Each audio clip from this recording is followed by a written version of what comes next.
कृष्ण कृष्ण हरे कृष्ण कृष्ण कृष्ण हरे हरे हरे राम राम राम हरे हरे हरे कृष्ण हरे राम राम राम हरे हरे हरे कृष्णा कृष्णा कृष्णा हरे हरे हरे राम राम राम हरे हरे।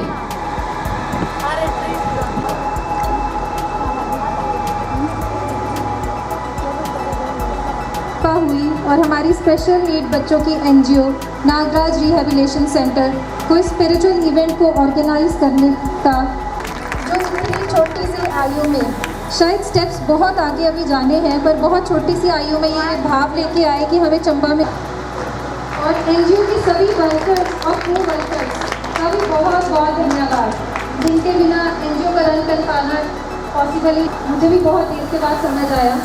हमारे प्यारे God gifted kids जी, मैं तो बहुत ही फील कर रही हूँ क्योंकि बहुत टाइम से ये मेरा एक ड्रीम था कि एनजीओ में कुछ स्पिरिचुअली हम बच्चों को कनेक्ट करवाएं, और मैं और ईशा सोनी जी हमारे सीनियर गोलोकियन बड़े टाइम से चाह रहे थे, पर प्रभु जी की यही कृपा थी कि वो निखिल जी के माध्यम से ही हो, तो वो आज का दिन उन्होंने चुना भगवान जी ने। हरि बोल हरि बोल हरि बोल। आज हम बहुत ब्लेस्ड फील कर रहे हैं कि हमारे बीच गोलक एक्सप्रेस की फाउंडिंग टीम यहाँ है। गोलक एक्सप्रेस के फाउंडर डॉक्टर निखिल गुप्ता जी, श्रीमती प्रीति जी और श्रीमती मोहिनी आंटी जी जो कि इनके मदर हैं, उनके भी चरणों में कोटि कोटि नमन। और हमारे सीनियर गोलोकियन रेणु जी और संजय सोनी जी, ईशा सोनी जी, इन सबका बहुत बहुत आभार। और स्पेशल थैंक्स टू अतिश भी कि वो भी मुझे मोटिवेट कर पाए और मैं यहाँ तक पहुँच पाई आप सबके बीच में। काफ़ी लोग मुझे जानते हैं शायद मेरी डिवाइन सोर्स कृषा की वजह से। मैं कृषा की मदर हूँ। Profession as a physics lecturer बहुत हाइट्स पे चली गई। एक तरफ ग्रोथ का पीरियड था और एक तरफ कुछ नॉकआउट से जद्दोजहद चली और निकल गई। भगवान जी रास्ते दिखाते गए, शिकायतें फील कर रही हूँ शादी में लड़की वालों और लड़के वालों की तरफ से जो होती है ना, कि मैं खुद को इस इंस्टीट्यूट का भी मानती हूँ as a parent of a special child, और मैं गोलोक एक्सप्रेस का भी एक मेंबर हूँ, तो मैं दोनों का कनेक्टिंग लिंक अपने आप को समझ रही हूँ इस वक्त। और बहुत बहुत थैंक्स करना चाहूँगी पूनम जी का, जिन्होंने मुझे इस एसोसिएशन के साथ जो है वो इंट्रोड्यूस करवाया। सबसे पहले मैं अपना ही इंट्रोडक्शन आप लोगों के साथ शेयर करूँगी, बिकॉज काफ़ी लोग हैं जो मुझे शायद पहली बार देख रहे हैं। मैं चंबा से ही हूँ, मेरी शादी चंबा हुई है और बॉर्न मैं मंडी हुई हूँ, हिमाचल प्रदेश। तो 2018 में मेरा कनेक्शन जो है वो बेसिकली गोलोक एक्सप्रेस के साथ हुआ था। मैं उससे पहले भी हाउसवाइफ थी, आज भी हाउसवाइफ हूँ। उससे पहले भी वही सिचुएशंस थी जो आज है, लेकिन नज़रिया अब चेंज हो चुका है। पहले हर एक चीज़ को रोते हुए देखना, हर एक चीज़ में प्रॉब्लम को ढूंढना मेरा नज़रिया बन चुका था, और अब सिचुएशन वही है, लेकिन हर एक चीज़ मुझे भगवान जी की मंजूरी लगती है और हर एक चीज़ ब्लेसिंग लगती है। मैं ब्लेस्ड हूँ विद 3 किड्स। बेटी है मेरी जो 8th क्लास में, 2 बच्चे, एक स्कूल नॉर्मल चाइल्ड है और एक आप सभी के बच्चों के साथ यहाँ पर है जो कि थोड़ा सा स्पेशल है, शोभित करके आप में से काफ़ी लोग जानते भी होंगे। उसी करके जो है वो मैं इस इंस्टीट्यूट के साथ जुड़ी हूँ। अगर मैं अपने आप को देखूँ, अगर मैं गोलोक एक्सप्रेस के साथ नहीं जुड़ी होती तो डेफिनेटली आज मैं डिप्रेशन में होती। बहुत सारी चीज़ें जो हैं वो मुझे अनॉय कर रही होती और मैं कोस रही होती, लेकिन प्रभु की बहुत बहुत अपार कृपा है कि इन बच्चों के मेरी लाइफ में आने से भी पहले गोलोक एक्सप्रेस मेरी लाइफ में आया। जब गोलोक एक्सप्रेस मेरी लाइफ में आया, भगवद गीता मेरी लाइफ में आई और श्री कृष्ण बुद्धि में आए, तब सब कुछ लगता है कि हर एक चीज़ भगवान की मर्जी से है। हमारे पास जस्ट नॉर्मल सिनेरियो के सोशल चाइल्ड हैं, वो भी बहुत अच्छी बात है। ब्लेस्ड चाइल्ड है, एक्सेप्शनल चाइल्ड है, वो भी बहुत अच्छी बात है। हम लोगों को बस अपनी अपनी ड्यूटीज अपने बेस्ट वे में करनी है, रिजल्ट्स के साथ नहीं जुड़ना है। यही चीज़ मैंने गोलोक एक्सप्रेस के साथ जुड़ी। यहाँ पर होने के बाद और यहाँ पर भगवद गीता रेगुलरली पढ़ने की वजह से मैं अपने आप में हमेशा स्ट्रेंथ फील कर पाती हूँ हर एक टाइप के बच्चे के साथ डील करने के लिए या सिचुएशंस को हैंडल करने के लिए। तो जब मैं अपने आसपास देखती हूँ पेरेंट्स को इस सिचुएशन में कि वो सोशल सिनेरियो से एक अलग सिचुएशन को जी रहे हैं, तो जो उनका मेंटल लेवल होता है उसको देख करके वो दुख कहीं अंदर तक जो है वो जाता है। तो एज ए ह्यूमन बीइंग हम सब चाहते हैं और हम सब जानते हैं कि हम एक दूसरे के भाई बहन हैं।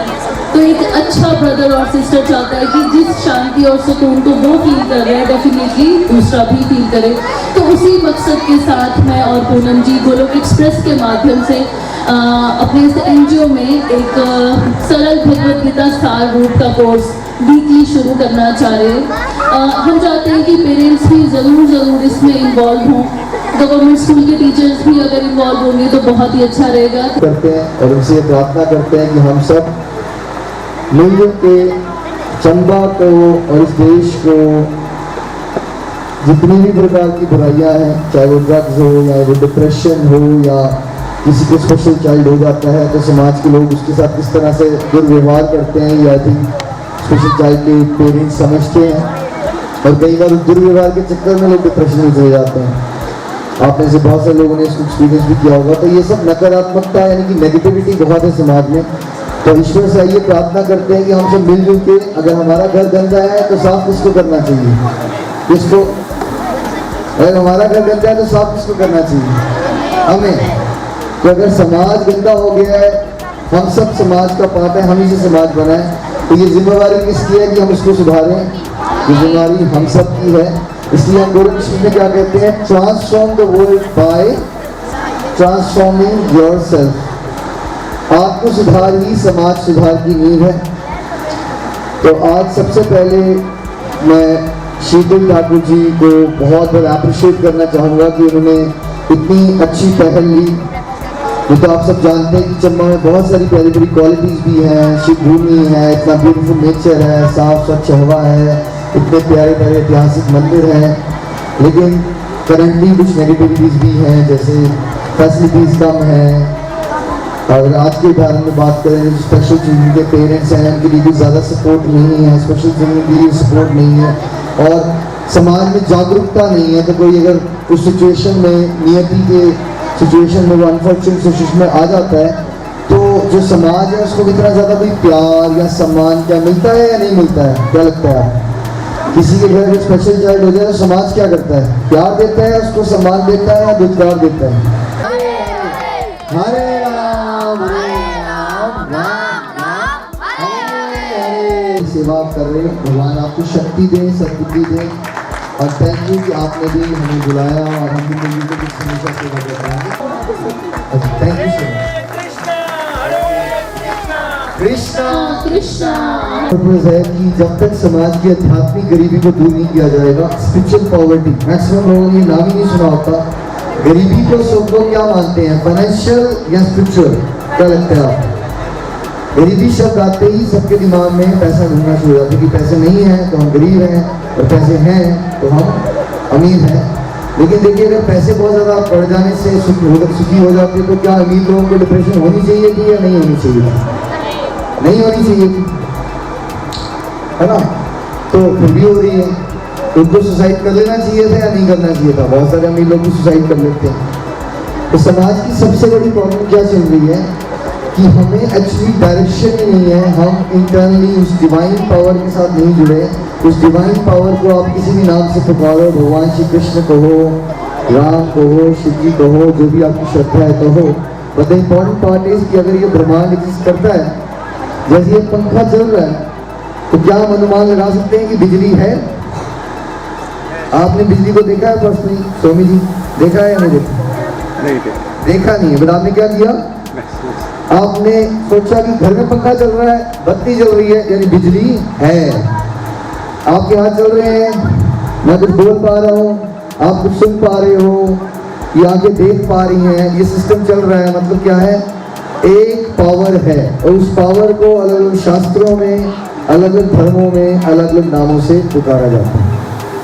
और जब तक हम उस पावर से कनेक्ट नहीं होंगे, जैसे आपका स्मार्टफोन है सबके पास, क्या आपको रेगुलर यूजेज के लिए स्मार्टफोन को पावर प्लग से कनेक्ट करके चार्ज करना पड़ता है या नहीं करना पड़ता है ना? आप चाहो कि मैं यूट्यूब भी देख लूँ, फेसबुक भी यूज़ कर लूँ, ईमेल भी चेक कर लूँ, व्हाट्सएप भी कर लूँ, बट मोबाइल को चार्ज ना करूँ, तो क्या ऐसा हो सकता है या नहीं हो सकता है?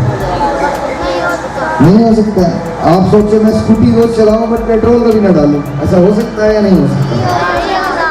आप सोचो मैं बॉडी बिल्डिंग कर लूं लेकिन मैं खाना कभी ना खाऊं, ऐसा हो सकता है या नहीं हो सकता? नहीं हो सकता। वैसे ही हमारे स्क्रिप्चर्स क्या बताते हैं कि जो आप खाना खा रहे हो वो बॉडी के लिए है या सोल के लिए है? किसके लिए? वो बॉडी के लिए। वेरी गुड, बच्चे को समझदार हैं आप, वेरी गुड, है ना।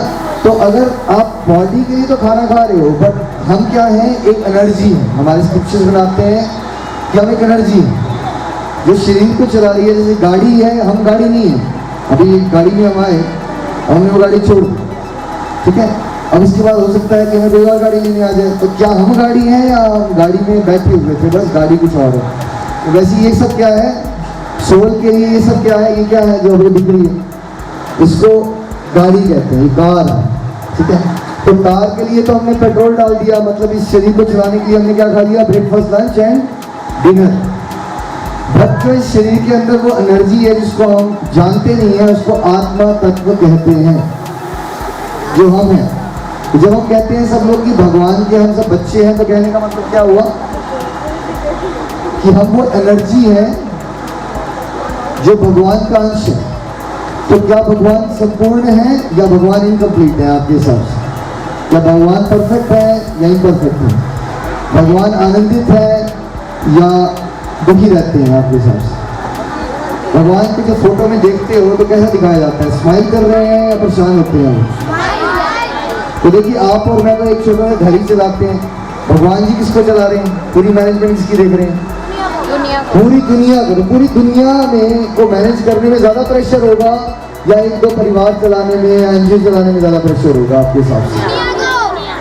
बट अभी हमें फर्क क्या है कि वो पूरी दुनिया चला के भी स्माइल कर सकते हैं, लेकिन हमारे साथ दिक्कत क्या हो जाती है, हम एक जॉब करते हैं, एक फैमिली चलाते हैं, तो क्या होना शुरू हो जाता है, हमारा चेहरा उतर जाता है, हाय मुझे करना पड़ रहा है, मैं कितना दुखी हूँ। कल भी किसी से बात हो रही थी, मैंने उनसे पूछा कि आप ही के साथ हो रहा है ये समस्या? कोई नहीं कहा, भैया मुझे लगता है कि मेरी लाइफ सबसे मुश्किल है। इस चीज़ को क्या कहते हैं पता है आप? इसको कहते हैं माया। माया में ग्रस्त इंसान क्या सोचता है कि मेरा जीवन सबसे ज्यादा मुश्किल है।